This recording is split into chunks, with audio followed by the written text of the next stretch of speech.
such a dirty, filthy tease. Some people say we're scum for packing the paps.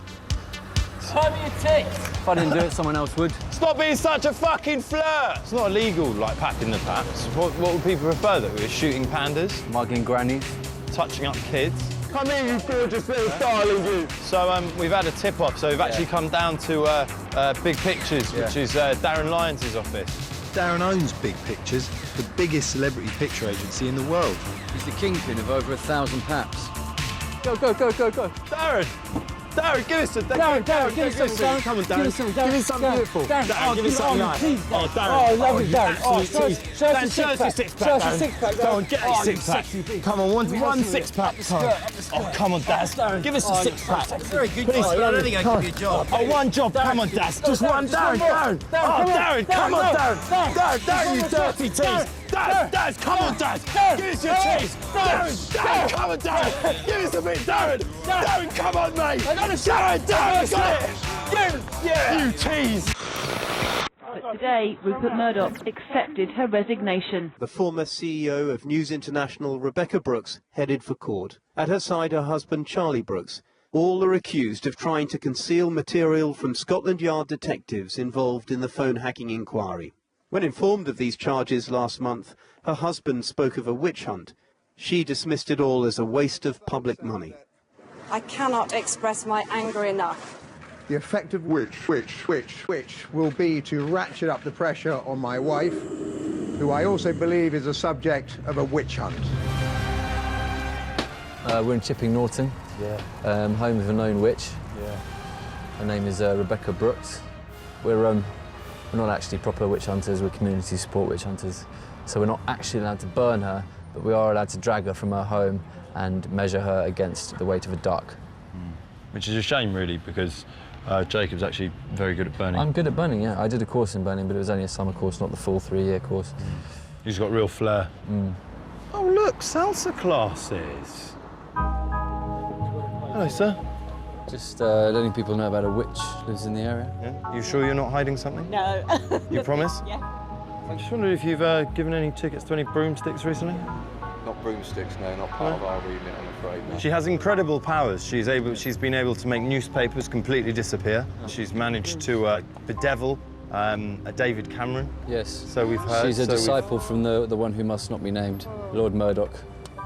He's a bit like Voldemort, but more evil. We've got no actual evidence that she is a witch, but then again, we've got no evidence that she's not a witch.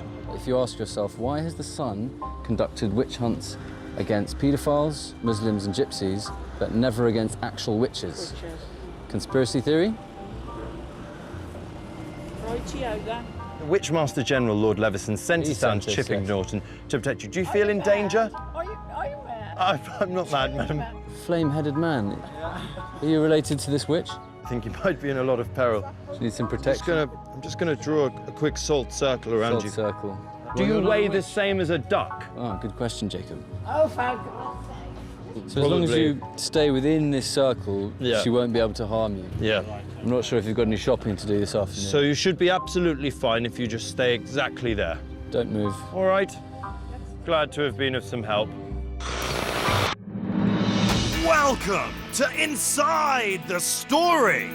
I'm Dale Mailey, fearless hetero journalist who's not afraid to be unafraid.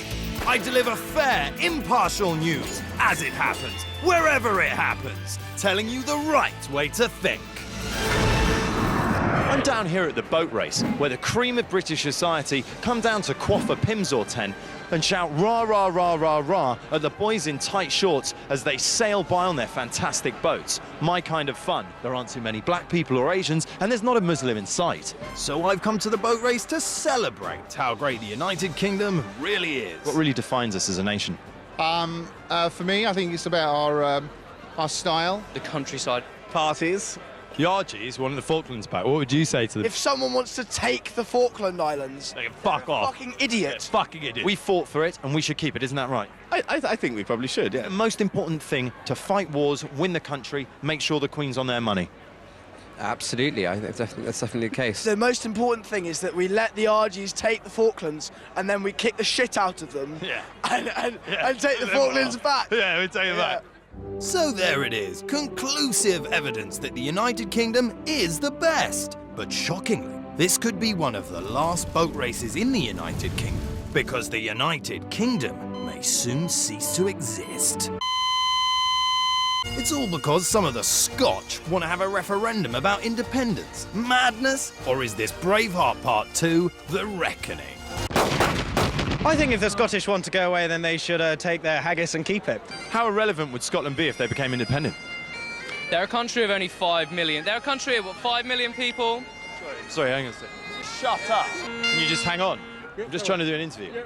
What would you say to people who'd allow Scotland to leave Great Britain? Well, I'd encourage them to carry on, really. I mean, in 10 words, what would you say to them? Devolving a useless asset. We do not actually have our own culture money, or anything like that? So we'd have to set up our own currency. What would it be called? The Scottish haggis? I think if you came to Scotland... Which I would never do. And my friend... I'd never do that. You would actually find that as a United I'd just Kingdom, never do that. So, Scotland, you can either shove your smelly haggis bagpipes up your kilt, or you can listen to me. I'm off to the boozer.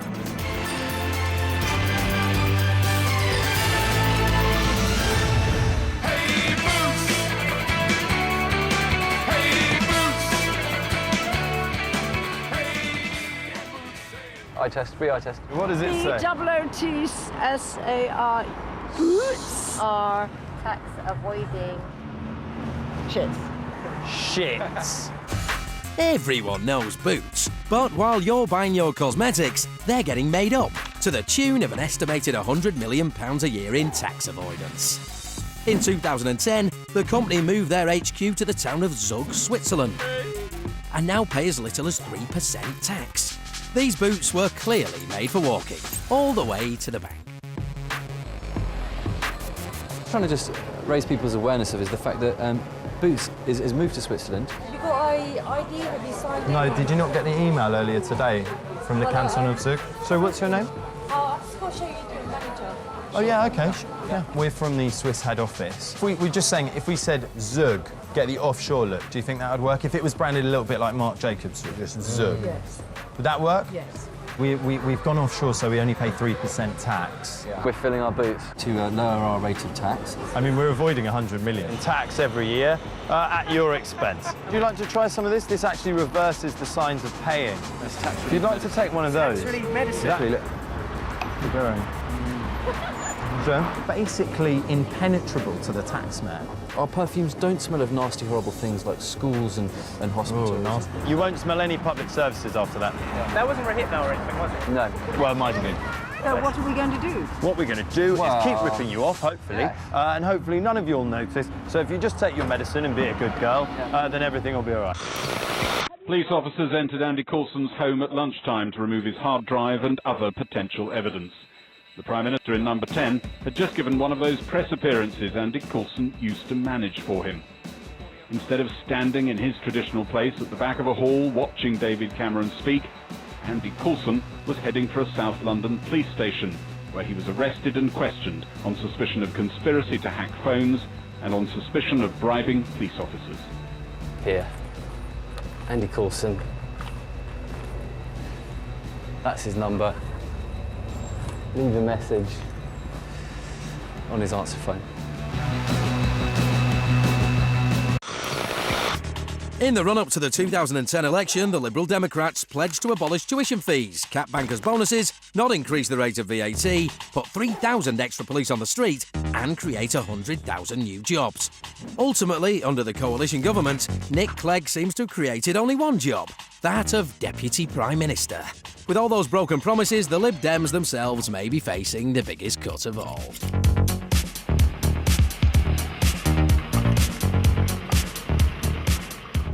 So what we got today then? Not sure. Cowley Street. It says here Lib Dem HQ. Yeah, I don't know, a couple of undelivered items really, I think. No VAT increase. Never seen that one before.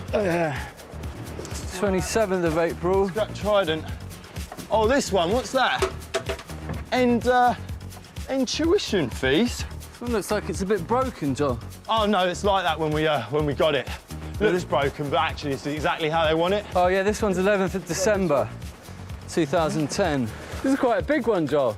Oh yeah, but it looks big, but it's just full of hot air. Another one. All right there. Nice to meet you too, mate. How's it going? Just some undelivered promises, I think. We thought we'd bring back. Oh, yeah, this one, yeah. Yeah. Yeah, that's a funny one, that one. I'm not sure. Where's that from? It's for Nick Clegg. If you can just let him know that they're here. Yeah, just returning the undelivered promises. Yeah, that one on child detention, I think. They've been hanging in the warehouse for ages. We needed to get them out. Yeah. The no tuition fees was broken when we had it. It wasn't us. Yeah, sorry about that. It was like that when we found it.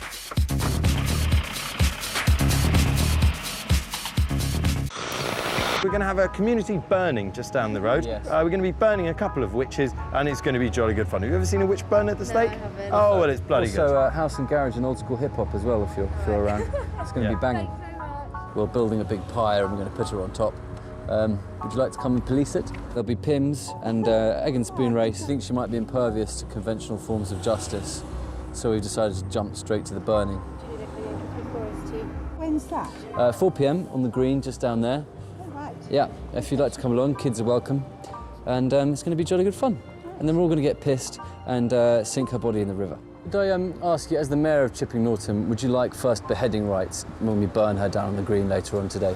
No, I think I'll... Well, as Mayor, it's your right to stab her in the heart 7 times first. Thank you, Mr. Prime Minister. I am very pleased to be back in the United Kingdom. I note that you have arranged for typical London weather these past 2 days, and I'm very grateful for that. Since David took office last spring, I believe we've now met or spoken at least 24 times. We may be leaders from different political traditions, but on a whole host of issues we see eye to eye. The relationship between our two countries is one that's not just based on warm sentiment or common history, although those things exist. It's built on shared ideals and shared values. As David said, it is a special relationship and an essential relationship. If you're 16 years old and fancy a fun day out, come to the Army Recruitment Day. At this theme park for war, you'll have a great time paintballing, Get him! baking cakes, and watching helicopters, which should take your mind off the dangers of actual conflict. We'll have kids queuing up all the time. We'll have kids coming back. Yeah, I mean, if the kids like Call of Duty and games like that, they might as well come down here and give it a go. On there, they'll get it with a controller. However, here, you'll come through, move through, and fire as you're going through. Can they go over a car with a family in it? Yeah, you'll be able to go over a car, yeah. Brilliant. Small vehicle. Having a go with the GPMG, they've absolutely loved it. The lucky ones will join in the fun for real, as this theme park has none of the actual excitement of a typical war zone. Get out of him! Real bullets hurt a lot more than paintballs. Yes, of course they do. Right. We've got about, say, 4,000 people here today. Yeah. We'd hope that at least 10% of those would come in back to us and show an interest. Great. And then we'd take them forward into the process. If this is how fun war is, then sign me up. In 2010, the British public was treated to its first coalition government since the end of the Second World War. An unequal coming together of David Cameron's Conservative Party, who have pretty much most of the power, and that other party with Nick Clegg. It can be a historic and seismic shift in our political landscape. In this series, we follow 2 of the coalition's lesser-known MPs, Conservative James Twattington Burbidge and Liberal Democrat Barnaby Plankton, as we try to understand just how this relationship could possibly work.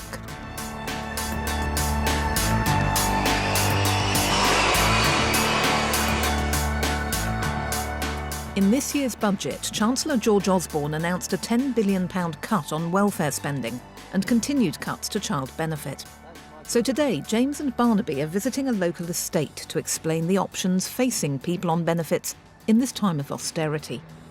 Hello, madam. Do you have a moment? Do you want benefits? None at all. You see, housing benefits are very expensive, and the more we can encourage people to live in this new alternative, eco-friendly solution, the better. Do you like the idea of one of these? No, What don't you like about it? especially in the cold weather. Oh, it's very warm. They're quite comfy to live in, as you can see. You can get in them quite easily like this. Well, what we're trying to do really is just divert some of this money towards James and some of his friends. More support for the rich, really, is what we're saying. If I just go down here, you can see It's a little like Japanese living. Ever been to Tokyo? That's how they live over there all the time. that. We'll just take away your home and then you won't need housing benefit. How warm are you? I'd say I was quite warm. You could potentially remortgage one of your children, or we could repossess them. Barney, just get up.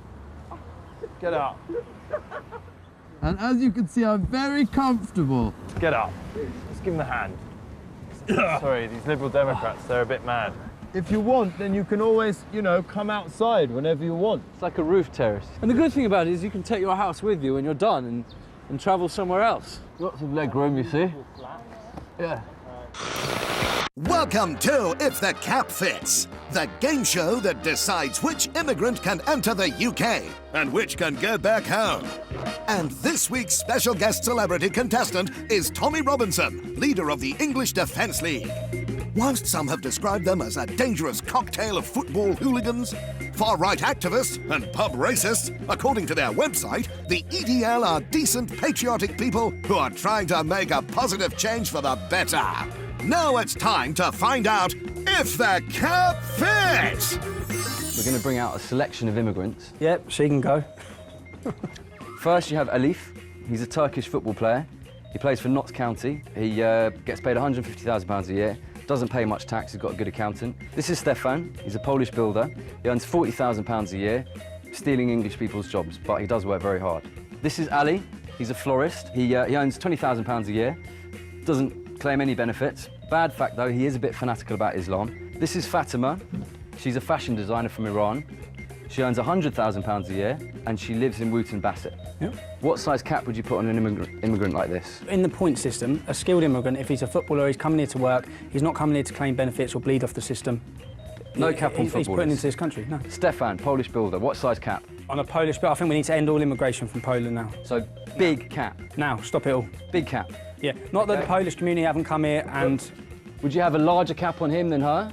I mean... Coming from Iran. So, large cap on him, okay? And what would you have for the Islamic extremist? What size cap? Big, small? Is he an Islamic extremist? He'll be on a plane, mate. On a plane? He'll be on a plane. So really big cap? He'll be on a plane. So a cap like this? Yeah, he'll be right. gone. Okay, good. And for Fatima, pays a lot of tax, but she does wear the burqa. Well, that needs to be banned straight away as well. What if we got her to wear adverts for British companies on her burqa? Nah. Still no? Nah. Big cap, sorry, Unless Fatima. it's an English Defence League advert, no. OK, so you'd let her stay if she had EDL all over the burqa? Yeah. So would you be happy with caps like this on these immigrants? I'd be happy if we just put caps on all of them, yeah. Should they be able to take them off at bedtimes? Nah, leave them on. In 2010, FIFA scored a spectacular own goal when they announced the 2022 World Cup was to be held in Qatar. The bid was surrounded by allegations of bribery, with whistleblowers claiming millions of pounds and even knighthoods had been on offer to hand the Gulf state the event. FIFA deny all this, of course, but that hasn't stopped them taking a good kicking. Welcome to Qatar TV. Oi, oi, oi, oi, oi. Football is the beautiful game of money. Much money in the Premier League, much money for FIFA. We thank FIFA very much because we take 2022 World Cup. Money! Football is all about money. Football money. Money, money, money. Special money. We take the World Cup for 2022. Yeah. You would like to come to this? No one's going to go to Qatar, to be honest with you. Why not? It's going to be too hot. Like, you can't play football in hot weather, can you? How many camels? I do not kill in camels, my friend. I do it in money. How has money ruined football? Because it's made countries like Qatar come from nowhere and suddenly have a... What do you say about my country? John Terry is, he's the best as well. John Berry is very bad man, though. If in Qatar he Nick Barnett with another man's wife, we would have to chop off his hand. Fair enough, he's still got his feet. And will you come to the World Cup 2022? Definitely. But you're not allowed to bring any of your gay friends or any women, okay? No, I'll leave that to you, mate.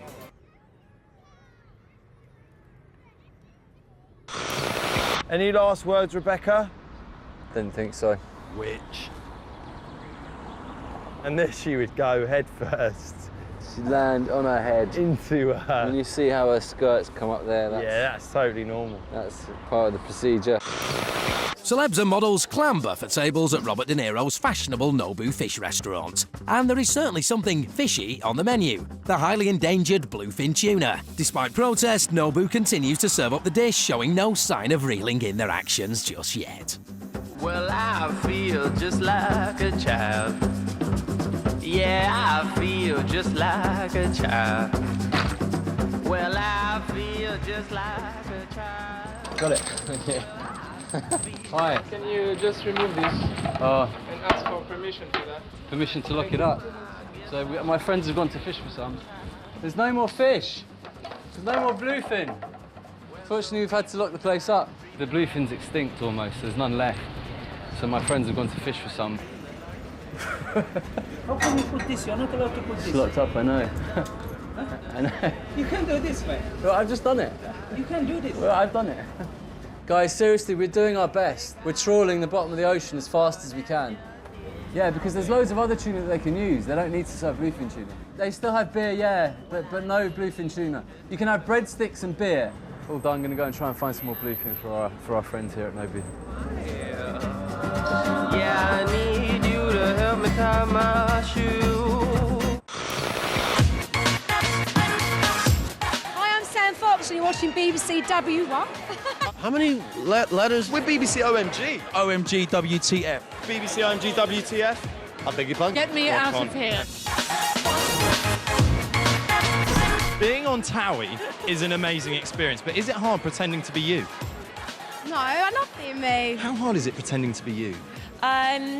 Well, I think it's harder than it looks. It's hard pretending to be yourself on TV. Yeah, exactly. Do you have to practice? OMG, Bob is coming now. He's coming down the red carpet. I can't believe him. I absolutely loved him in Big Brother. 2 seconds for the BBC. 2 seconds. Hello. Hello. Robin's in, and that is an exclusive for BBC OMG WTF. What's the person's first name? Chris. And his last name? Grayling. He's an MP. Yeah, he got the taxpayer to pay off both the mortgages for his Pimlico home and his Ashstead home, which is actually against parliamentary rules. Thank you so very much for letting us know. We'll pass that through to the floor team and let them deal with that now. Chris Grayling, it's quite easy to find him. He'll be in Parliament most days.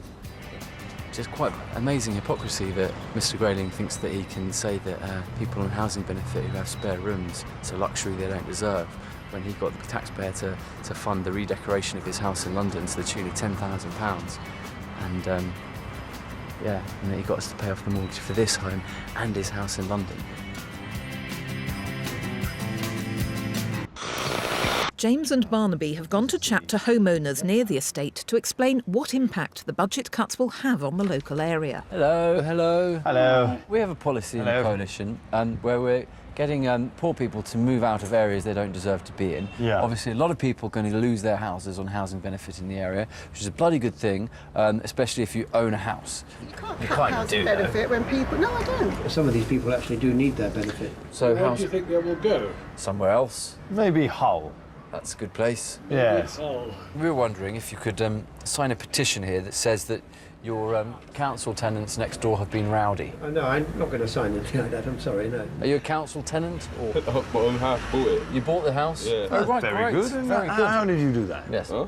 It's not their fault that they're poor, but you choose where you're poor, and you can't be poor here anymore. We just want to get the right sort of people in. Yes, the right sort of people. Yeah, the right sort of people. Not so much the hip-hop people. Okay. More the classical music sort of people. Yeah. You know what I mean? The opera people. Yes. Yeah, poor people. Like me? Well, no, not well, you, not poor. like you. Are you poor? At least you're white. Yeah. Oh, my God.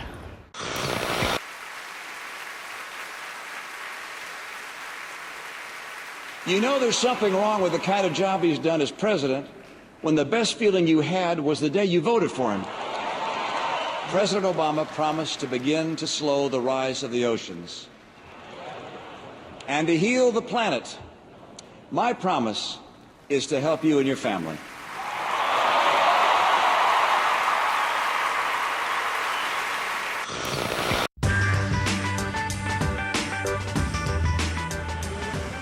Afternoon. How's it going? I'm all right. I'm not in the best way, to be honest. I bought myself a convertible one of these a little while ago. I just had the top down and I just couldn't pick up any girls. Are you being serious? What do you mean you had the top down? I was driving down Marylebone Road, it was a sunny day. I put the top down and couldn't pick up any girls. What, do you expect girls to just jump in the car? That's part of the agreement, isn't it? No. I want my money back. You want your money back because you can't pick up girls in your car? Why do you think you buy one of these? To pick up girls, right? Because you like cars? Come on. Nobody has said to me or complained that they haven't. What, so there's something wrong with me? No, I don't know. I'm just saying there's something wrong with me? No, I'm just saying it's not. It's the car's fault. It's the car's fault, mate. Can I be really honest with you? Yeah. You've got a really small penis. Okay. I don't need to And know that- that. I thought this was going to help me get women. You don't. I didn't need to know that. But I'm sorry that it didn't. Tonight, James and Barnaby are attending George Osborne's Mansion House speech. After his budget U-turns on taxes for pasties, church improvements and charity donations, Barnaby has a present for the Chancellor to help him during these times of cuts and a double-dip recession. You know, when you said you'd bring me to a party, I didn't quite believe you. Well, this is the party of the year, isn't it? You know, you've got the Chancellor of Exchequer here, the Lord Mayor. It's really the place to be. What a room, very eh? grand, yes. What a room. Probably the most beautiful room I've seen. In fact, I think I'm giving him a present. Yeah, exactly. That's Mr. Osborne, actually. George, a GCSE maths textbook, just in case you need it. Whole double dip and all that. I thought I might help him. Well, you need some help with the economy. Why are you being such a twat? I've just given him a textbook. Barney, what are you doing? Barney, that's so embarrassing. What are you doing? I'm just trying to help. You're out. Double dip recession. Sorry, you're out. I'm really sorry. I'm really sorry. I was just trying to help. What is that about? That's ridiculous.